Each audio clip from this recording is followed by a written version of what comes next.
페르시아 왕의 술 맡은 관원장으로 있던 느헤미야가 예루살렘 성벽이 무너지고 성문이 불탔다는 말을 듣고 그래서 예루살렘 총독으로 임명을 받아 성벽 재건을 위해서 왔습니다. 이게 3차 포로 귀환입니다. 그리고 하나님의 선하신 도움의 손길을 힘입어 수많은 방해와 난관을 극복하고 드디어 성벽 재건 공사를 시작한 지 52일 만에 성벽 재건을 완수했습니다. 하지만 느헤미야가 그것으로 끝내지 않았습니다. 사실 에레미야서에서 살폈던 성전 재건과 지금 느헤미야서에서 읽고 있는 성벽 재건은 단지 무너진 건물을 다시 세우는 것이 아니었습니다. 이제 다시 이스라엘을 하나님을 바르게 섬기는 신앙 공동체로 세우는 것이 진짜 목적이었습니다. 때문에 오히려 공사가 끝난 이유가 더 중요했습니다. 그래서 1절 성벽이 건축됨에 문짝을 달고 문지기와 노래하는 자들과 레위 사람들을 세운 후에 성벽이 완공되고 난 후에 느헤미야가 가장 먼저 세운 사람들이 문지기와 노래하는 사람들, 레위 사람들이었습니다. 성벽을 완공했다면 응당 최정예 군인들이나 유다 사람들 가운데 기골장대한 사람들을 뽑아서 성벽을 지키려고 해야 할 것 같습니다. 그러나 느헤미야는 군인들이 아니라 문지기와 노래하는 사람들, 레위 사람들을 세웁니다. 이 사람들은 다 예배에 필요한 사람들이에요. 그렇습니다. 우리가 먼저 지켜야 하는 것이, 우리가 먼저 세워야 하는 것이, 가장 먼저 세워져야 하는 것이 예배라는 것이지요. 아니, 우리가 예배를 지키는 것이 아니라 예배가 우리를 지켜준다는 말씀입니다. C.S. 루이스 교수는 이렇게 말합니다. 하늘을 겨냥하라. 그러면 땅은 덤으로 얻게 될 것이다. 땅을 겨냥하라. 그러면 어느 것도 얻지 못할 것이다. 참 옳은 말씀입니다. 하나님 나라를 얻는 사람은 세상도 얻습니다. 그러나 하나님 나라를 잃은 사람은 세상도 다 잃습니다. 때문에 하나님 나라를 최우선 순위에 두라 말씀하는 거죠. 먼저 그 나라와 그 의를 하늘의 것을 구하면은 이 모든 것, 땅의 것은 덤으로 주십니다.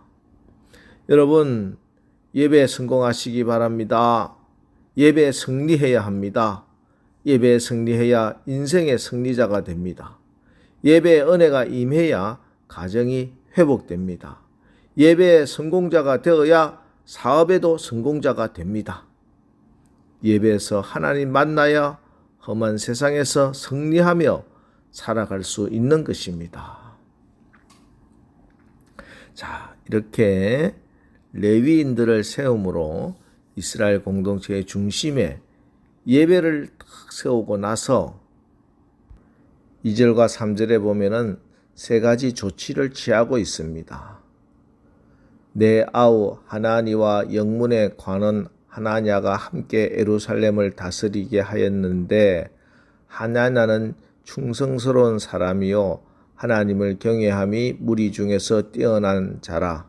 내가 그들에게 이르기를 해가 높이 뜨기 전에는 예루살렘 성문을 열지 말고 아직 파수할 때 곧 문을 닫고 빗장을 지르며 또 예루살렘 주민이 각각 자기가 지키는 곳에서 파수하되 자기 집 맞은편을 지키게 하라 하였노니.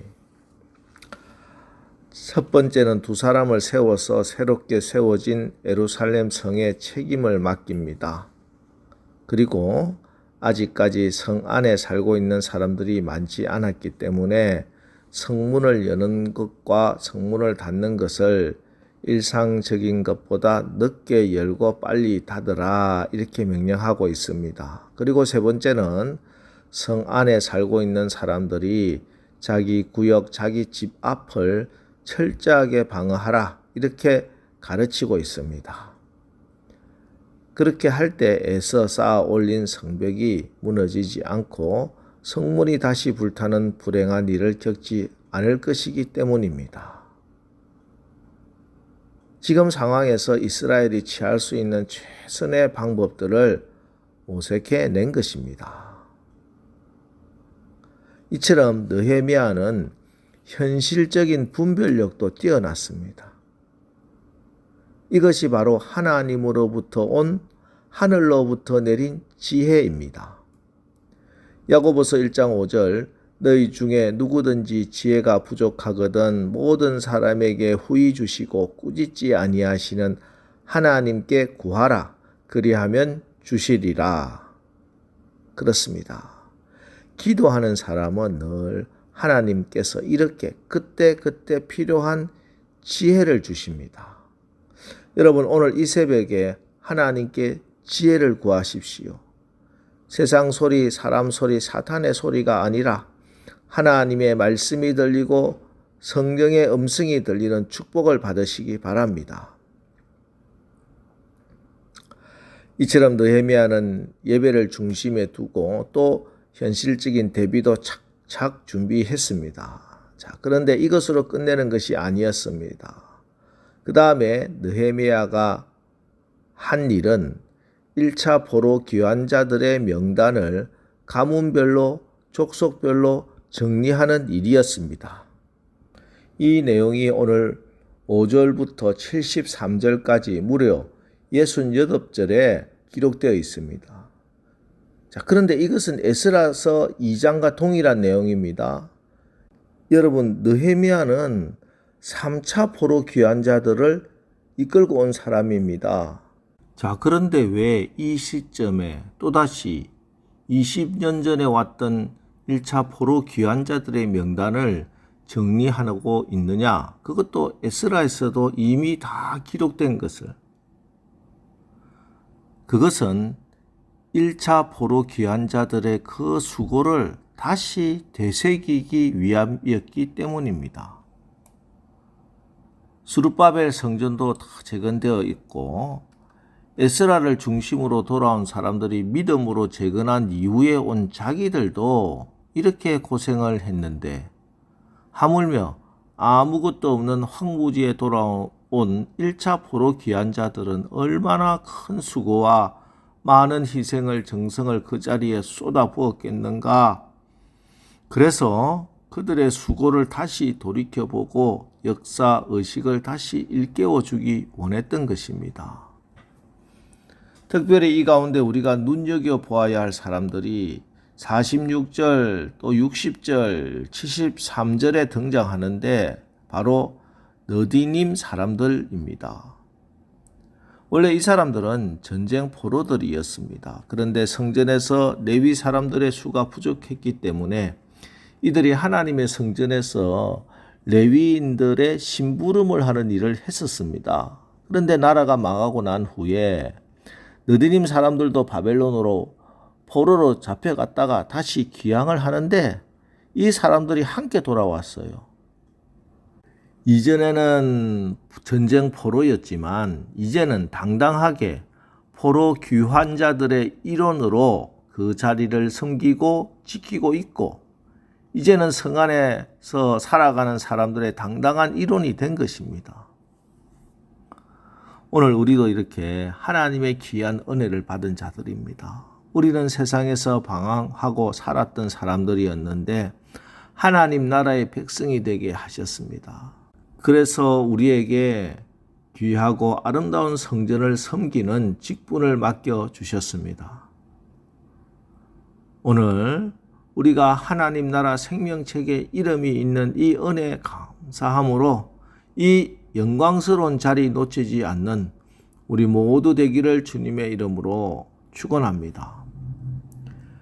기도하겠습니다. 하나님, 오늘 우리가 눈에 보이는 성벽만이 아니라 이 성벽이 다시 허물어지지 않게 예배를 바로 세우게 하시고 또 현실적으로 필요한 지혜, 하늘에서 내린 하나님의 지혜로 또 현실적인 문제들도 잘 준비하고 해결해 나갈 수 있도록 축복하여 주옵소서. 오늘 모든 핑계를 뒤로하고 성전을 재건하라는 하나님의 명령에 따라 떨치고 일어서서 돌아온 자들의 이름, 하나님은 그 이름 귀하게 여기시고 하나님 나라 생명책에 이들의 가문과 이름을 기록해 두셨습니다. 오늘 우리도 주님의 은혜로 생명책에 우리 이름이 분명하게 기록되어 있음을 믿고 감사하고 하나님의 말씀에 순종함으로 주님이 우리의 이름을 부르실 때 칭찬받는 그런 명예로운 우리들 다 되게 축복하여 주옵소서.